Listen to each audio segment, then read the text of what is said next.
Manjaka ny alatra kisoa any amin'ny distrika Anarivomamo araka ny tatitra izay nentiny solombavambahoaka voavidy tany toerana Andriamatoa Rakotomananjato Roda nampitandrina araka izany ity solombavambahoaka ity efa miparitaka eny an-tsena ny henan-kisoa alatra ary misy pozina amin'izao fotoana izao.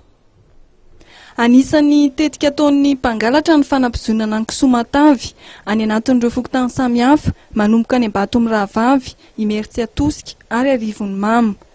Tao anatin'ny tapabolana dia efa kisoa maro ny lasibatra ary manahy ny fisian'ny henan-kisoa alatra ary voapozina miparitaka amin'ny tsena eto Andrenivohitra ity solombavambahoaka ity. Pozina io no entina any anaty vala atsipy eo amin'ny kisoa amin'ny alina. Dia raha vao mihinana an'io 5 minitra ilay kisoa dia maty. Ary efa natao ny sary emenanareo ireny dia angatahana zany zao tokony andraisina mahita investigation ty mba hijereny io fa io tsy ohatra ny tontotanana laza manko taloha hoe fanafody gasy pantalify ty tena fanafody vazaha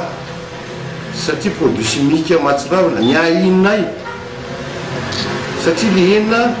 paritaka bataina ao anaty gony rehefa maty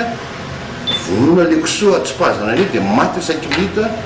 asoron-dralahy le raha miparitaka tatahany anak'olo asoro mitovany dia le hena atao anaty gony dia rehefa tetanareo fa miditry zany fa mety amodoza satria pozina matsiravina fa fahalalako any pozina io satria rehefa nijereko izy na lika na saka mihinana mitovany izay mandray an'io na lalitra tonga dia jery maty sy plasy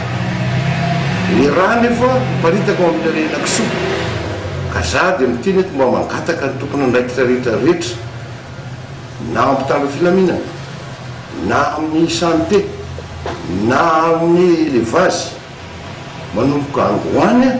mba ho maily iasana dia santy. Arak'izany dia manao antsoava amin'ny tompona andraikitra mba hanatanteraka fanajiajiana ary hanamafy ny fanaraha-maso ireo henan-kisoa miakatra amidy eny an-tsena ny solombavambahoaka Roda Rakotomanjato. Ankoatr'izay, anisan'ny olana nanambaran'ity solombavambahoaka ity ihany koa ny fisian'ny aretina pesta ao amin'ny distrika Anarivomamo. Hatreto dia olona 5 ny maty noho ity aretina ity.